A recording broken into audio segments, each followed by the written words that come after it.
Hello students, how are you? I hope you all are good and your study is going well.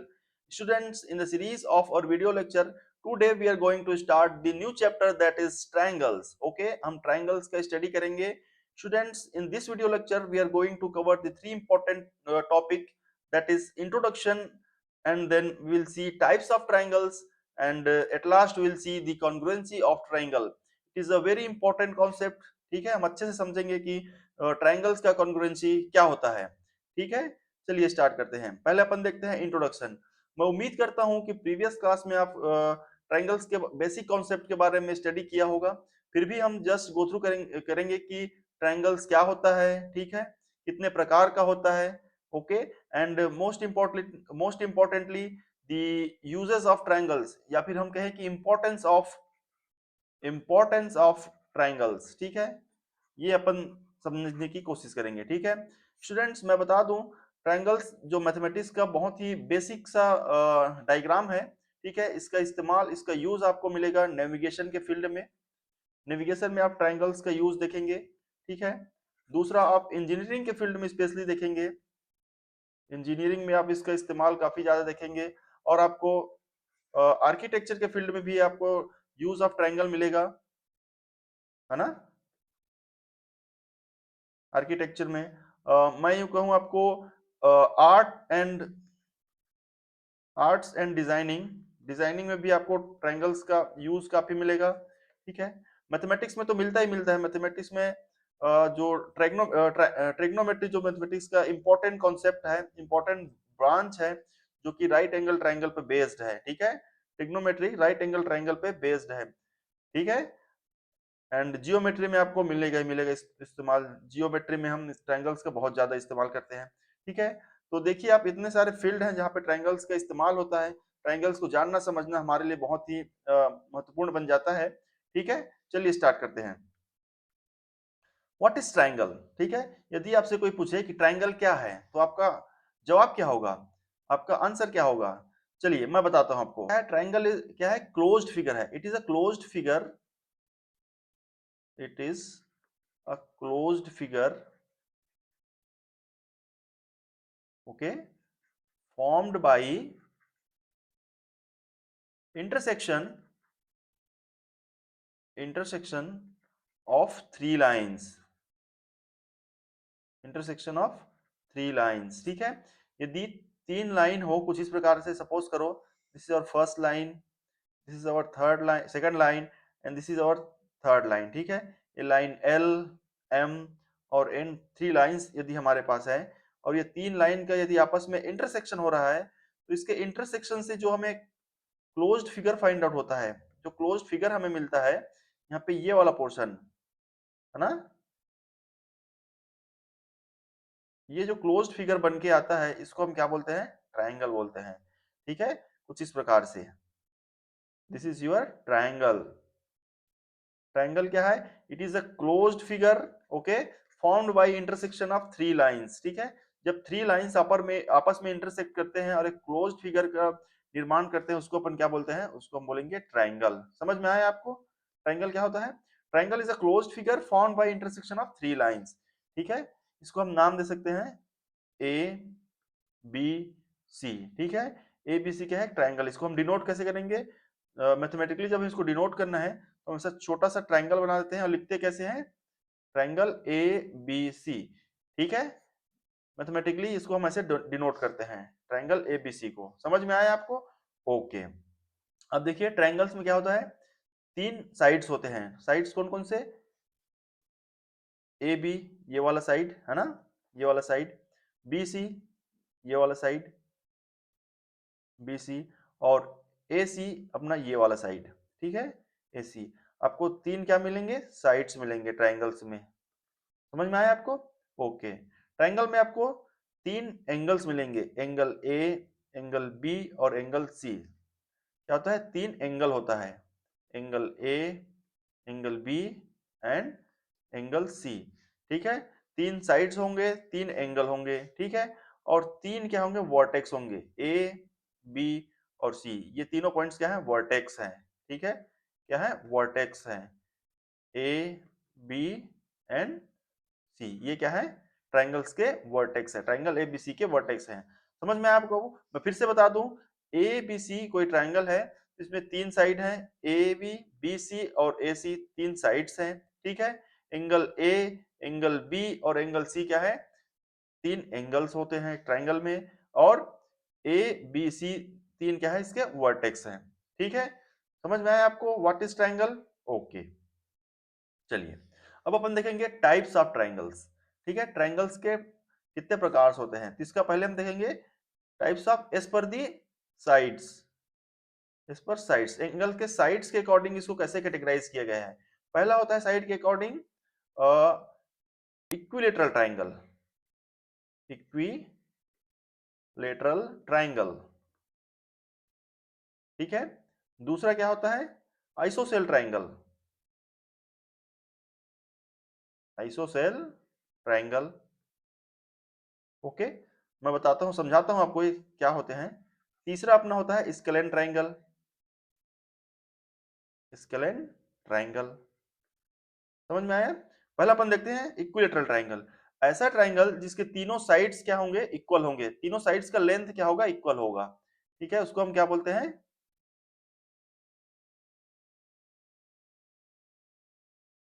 Suppose करो ये triangle A B C है, ठीक है।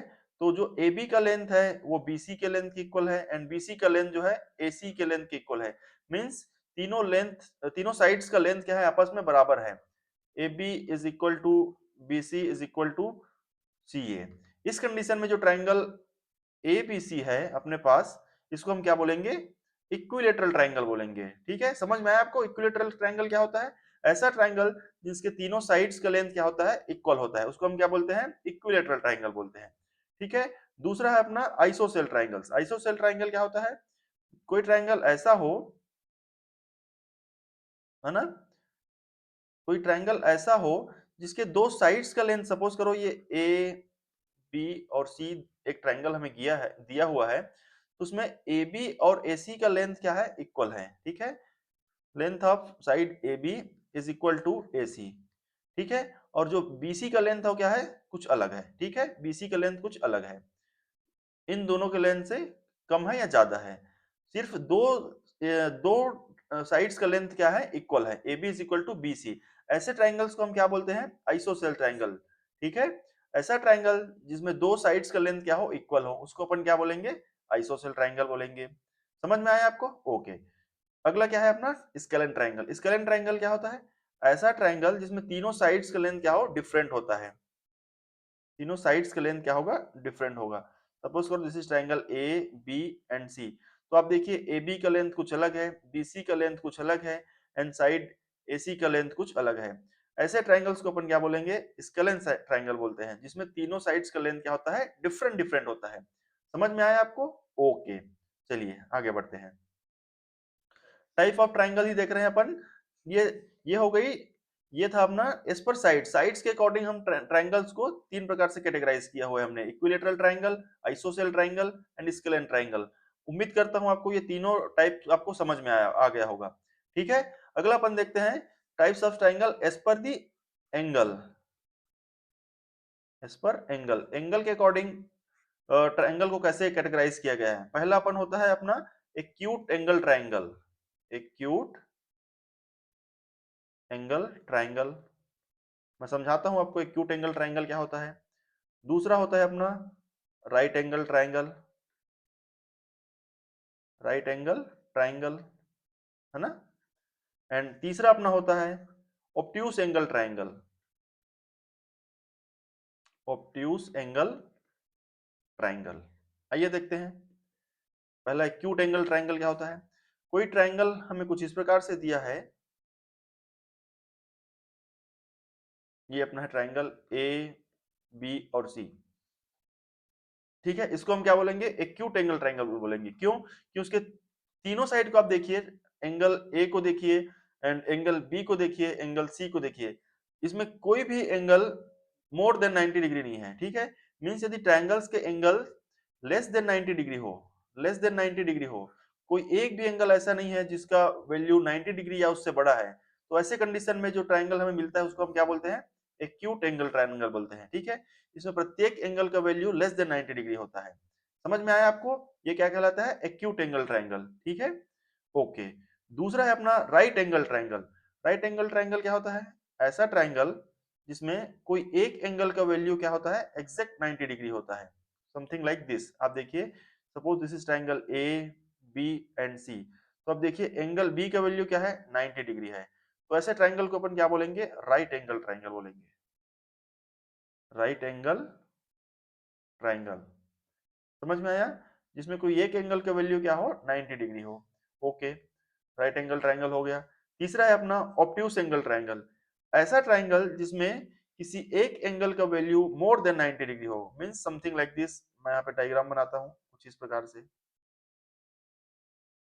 ये triangle A B सी। आप यहाँ पे देखिए, एंगल बी हमारा क्या है? More than 90 degree. सपोज करो ये 110 डिग्री का एंगल बना रही हो, फॉर्म कर रही हो। तो angle A B C, sorry sorry, triangle A B C को हम क्या बोलेंगे? Obtuse angle triangle. ये क्या किसका एग्जांपल है? ऑब्ट्यूस एंगल ट्रायंगल का एग्जांपल है। समझ में आया आपको कैसे हम ट्रायंगल्स को हमने एंगल के अकॉर्डिंग कैटेगराइज किया है? एक्यूट एंगल ट्रायंगल जिसमें कोई एक ऐसा भी एंगल नहीं है जिसका वैल्यू जो है 90 डिग्री या उससे बड़ा है, मींस प्रत्येक एंगल अपना क्या है? लेस देन 90 डिग्री है, उसको अपन क्या बोलेंगे? Acute angle triangle.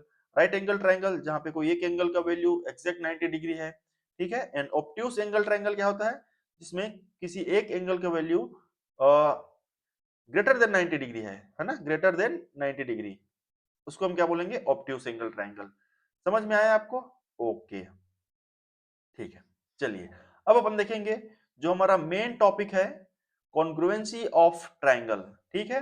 Congruency of triangles क्या होता है ये अपन समझेंगे, क्योंकि आपके जो इस चैप्टर में जो क्वेश्चंस स्टार्ट होंगे वो बेसिकली कॉन्ग्रुएंसी पर ही बेस्ड होंगे, ठीक है। इससे रिलेटेड हम एक्सियोम्स एंड थ्योरम्स का भी स्टडी करेंगे, ठीक है। तो इससे पहले हम सबसे पहले समझते हैं कि कॉन्ग्रुएंसी क्या होता है। तो इसको हम जस्ट पहले लिखते हैं, कॉन्ग्रुएंट जो वर्ड है इसका मीनिंग क्या होता है, ठीक है। कॉन्ग्रुएंसी ऑफ ट्रायंगल्स को समझने से पहले हम जस्ट जो कॉन्ग्रुएंस वर्ड है इसका मीनिंग समझते हैं। What is the meaning of congruency, या कॉन्ग्रुएंट जो वर्ड है इसका मतलब क्या होता है? इसका मतलब होता है ना, कॉन्ग्रुएंसी का मतलब होता है equal in shape and size. समझ में आ रहा है आपको? कॉन्ग्रुएंसी का मतलब क्या होता है? Equal in shape and size. चलिए मैं आपको समझाता हूं।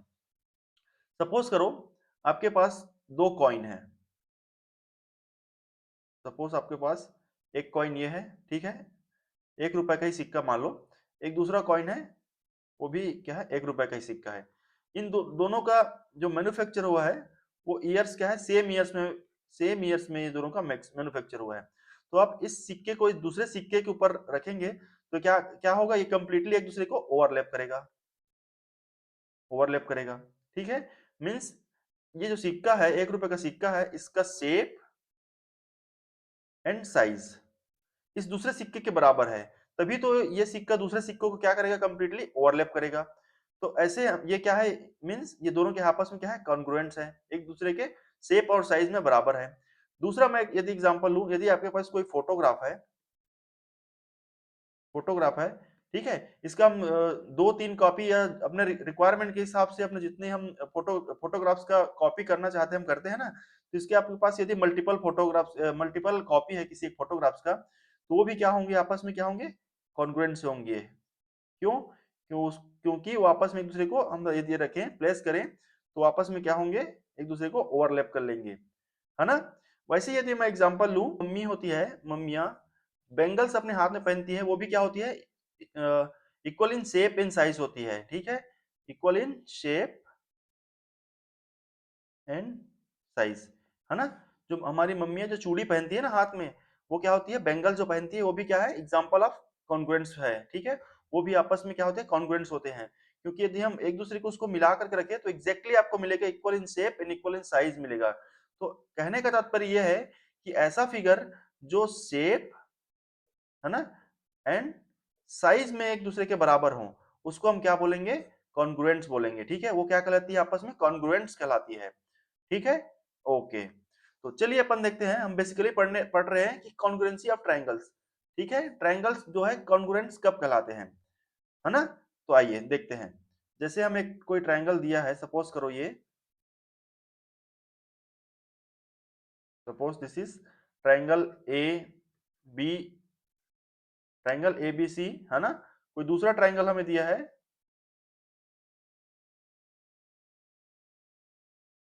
Triangle P Q R. ठीक है, जस्ट समझने के लिए, तो ट्रायंगल ए बी सी है और ट्रायंगल पी क्यू आर हमें दिया गया है। ये ट्रायंगल आपस में कॉन्ग्रुएंट्स कब कहलाएंगे, ठीक है, कब ये कॉन्ग्रुएंट्स होंगे आपस में। तो मैंने पहले ही आपको बताया कोई दो फिगर कॉन्ग्रुएंट्स कब कहलाता है, यदि वो शेप एंड साइज, यदि शेप और साइज में दो फिगर इक्वल होते हैं तो उसको हम क्या बोलते हैं, कॉन्ग्रुएंट्स बोलते हैं, है ना। वो फिगर क्या कहलाते हैं, कॉन्ग्रुएंट्स फिगर कहलाते हैं। तो ट्रायंगल ए बी सी और triangle P Q are congruents कब कहलाएंगे, यदि मैं इस ट्रायंगल पी क्यू आर को किसी तरीके से कट करके ट्रायंगल ए बी सी के ऊपर रखूं और ये यदि आपस में ओवरलैप हो जाए, है ना, ये आपस में means triangle P Q R triangle A B C को ओवरलैप कर दे, इस स्थिति में क्या होगा, triangle A B C triangle P Q R के कॉन्ग्रुएंट होगा। समझ में आया आपको, है ना। यही तो मतलब है ना, यदि ट्रायंगल ए बी सी और triangle P Q are shape और साइज में बराबर होगा तो ये आपस में एक दूसरे को ओवरलैप करेंगे, है ना। तब क्या कहलाएगा, triangle A B C triangle P Q R के कॉन्ग्रुएंट होगा। तो इसको हम लिखते कैसे हैं, यदि दो ट्रायंगल आपस में कॉन्ग्रुएंट्स हैं उसको कैसे लिखते हैं। ठीक है, सपोज करो जैसे ट्रायंगल हमारे पास है ए बी सी और दूसरा ट्रायंगल है पी क्यू आर। ठीक है, तो यदि आपस में कॉन्ग्रुएंट्स है तो इसको डिनोट हम कैसे करते हैं, दो हम इक्वल का साइन ऐसे बनाते हैं दोनों के बीच में और उसको कुछ ऐसे एस बना देते हैं। ठीक है, तो ये क्या है, कॉन्ग्रुएंस का साइन है ये हमारा। ठीक है, इस स्थिति में यहां हम क्या बोलेंगे, triangle A B C is congruence to triangle P Q R. ठीक है, यदि दो ट्रायंगल यदि हमें कॉन्ग्रुएंस मिल रहा है तो उसके बीच क्या प्रॉपर्टी होगी, प्रॉपर्टी ये होगी, पहला उनके जो करस्पॉन्डिंग साइड्स होंगे वो इक्वल होंगे। ठीक है, पहला क्या होगा, साइड जैसे कि ए बी सी है, triangle A B C triangle P Q R के कॉन्ग्रुएंट्स है ये दोनों। तो जो ए बी जो साइड होगा ए बी, वो किसके इक्वल होगा, साइड पी क्यू के इक्वल होगा। समझ में आ रहा है आपको, है ना। और साइड बी सी दूसरा क्या होगा, साइड बी सी किसके इक्वल होगा, क्यू आर के इक्वल होगा।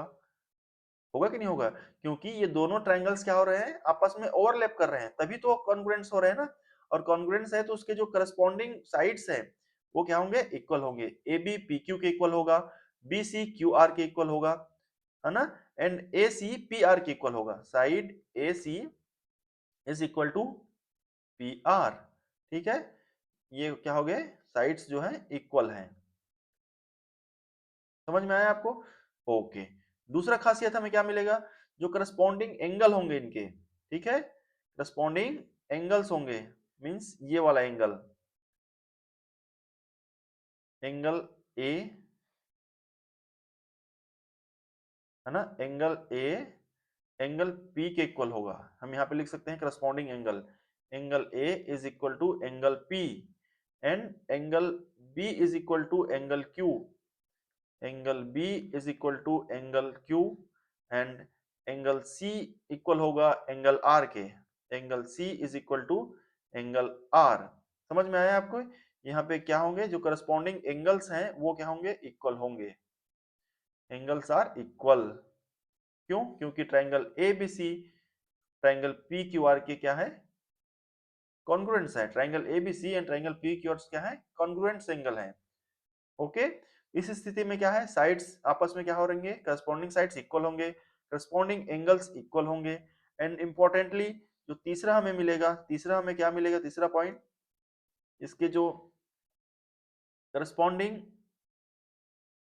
वर्टेक्स हैं, ठीक है, मींस ए जो है बी से करस्पॉन्ड करेगा, है ना, एंड सॉरी ए जो है पी के करस्पॉन्ड होगा एंड वर्टेक्स बी जो है वर्टेक्स क्यू के साथ करस्पॉन्ड होगा एंड सी जो है आर के साथ होगा, है ना। ये तीन बातें निकल के हमारे सामने आई। पहला क्या हुआ, इनके साइड्स जो है इक्वल होंगे, करस्पॉन्डिंग साइड्स इक्वल होंगे, करस्पॉन्डिंग एंगल्स इक्वल होगा, एंड जो वर्टेक्स हैं वो आपस में क्या होंगे, एक दूसरे के संपाती होंगे। समझ में आया आपको? चलिए आगे बढ़ते हैं। यहाँ पे हम बोल रहे हैं कि triangle A B C is congruence to triangle P Q R, ये हम बोल रहे हैं। तो यहाँ पे ध्यान देने योग्य बात यह है कि जो ऑर्डर ऑफ वर्टेक्स का जो हमने ऑर्डर सेट किया है ए बी सी और पी क्यू आर, ये बहुत इंपॉर्टेंट है। क्यों? क्योंकि जो साइड ए बी था वो पी क्यू के इक्वल था, साइड बी सी था क्यू आर के इक्वल था, एंड साइड ए सी जो था वो साइड पी आर के इक्वल था। ठीक है, यदि हम सेकेंडली इसको हम कुछ इस प्रकार से लिखते हैं, यदि कंसीडर करो आप triangle A B C and triangle R Q P, suppose करो हम कुछ इस प्रकार से लिखते हैं, तो क्या इस स्थिति में ये दोनों ट्राइंगल कॉन्ग्रुएंट हो सकते हैं? ये नहीं होंगे। क्यों? क्योंकि इसके जो ऑर्डर आपने जो लिखा हुआ है A B C P Q R, ठीक है, यहाँ पे ऑर्डर क्या हो गया, चेंज हो गया। इस स्थिति में जरूरी नहीं है कि जो साइड ए बी है साइड आर क्यू के इक्वल हो, है ना? तो इस स्थिति में आपको ध्यान देना है कि जो हम जो ऑर्डर लिखते हैं, जो वर्टेक्स का ऑर्डर लिखते हैं, जैसे कि A B C then P Q R, ये आपको ध्यान देना है ना? ओके, और phenomena related to congruency of triangle पढ़ लेते हैं, जिसको हम बोलते हैं सीपीसीटी। सीपीसीटी का फुल फॉर्म होता है corresponding parts of congruent triangles. ठीक है, corresponding part of congruence triangle. ठीक है, जैसे मैंने बताया ना एबीसी के बारे में, सपोज करो हम यहाँ बना लेते हैं, सपोज ये ट्राइंगल एबीसी है एंड दूसरा ये हम ट्राइंगल बना लेते हैं। जस्ट इमेजिन करते हैं, आप सेफ साइज में यहाँ पे मत जाना, ये पी क्यू आर दो ट्राइंगल है। हम बोल रहे हैं कि ट्राइंगल एबीसी और ट्राइंगल पी क्यू आर क्या है, आपस में क्या है, कॉन्ग्रुएंट्स है। तो यदि दो ट्राइंगल्स आपस में कॉन्ग्रुएंट्स है तो इसके करस्पॉन्डिंग पार्ट्स क्या होंगे, सीपीसीटी जिसको हम बोलते हैं। ठीक है, corresponding parts of congruence triangle means इसके जो करस्पॉन्डिंग साइड है, मैं बताया ना आपको, ये जो ऑर्डर इंपॉर्टेंट होता है, ए बी जो है इक्वल होगा पी क्यू के, है ना, and B C, side B C equal होगा क्यू आर के, एंड ए सी इक्वल होगा पी आर के। ठीक है, साइड्स जो करस्पॉन्डिंग साइड्स है ये इक्वल होंगे, एंड एंगल ए इक्वल होगा एंगल पी के, एंगल बी इक्वल मिलेगा आपको एंगल क्यू के, है ना, ये वाला एंगल, एंड एंगल सी आपको मिलेगा एंगल आर के इक्वल, है ना? तो बार बार हमें ये बताने की जरूरत नहीं होगी, यदि हम यदि क्वेश्चन सॉल्व करते हैं या कहीं पे कोई थ्योरम सॉल्व कर रहे हैं, थ्योरम प्रूफ कर रहे हैं, तो यदि हमें ये कंडीशन मिलता है कि दो ट्राइंगल्स यदि हमें करस्पॉन्डिंग कॉन्ग्रुएंस मिल रहे हैं, तो ये हम डायरेक्टली सीपीसीटी से उसके साइड्स को हम इक्वल मान लेंगे, एंड उसके जो करस्पॉन्डिंग एंगल होंगे उसको हम इक्वल मान लेंगे। ठीक है, तो ये बार बार हमें प्रूफ करने की आवश्यकता नहीं होगी, हम डायरेक्टली लिखेंगे by CPCT the corresponding sides of the triangles are equal and corresponding angles of the triangles are equal। ठीक है, ये हम लिख सकते हैं, इसको अपन सीपीसीटी बोलते हैं। उम्मीद करता हूं कि आपको ये लेक्चर आपके लिए यूजफुल होगा, and if you think so please like share and subscribe. Thank you.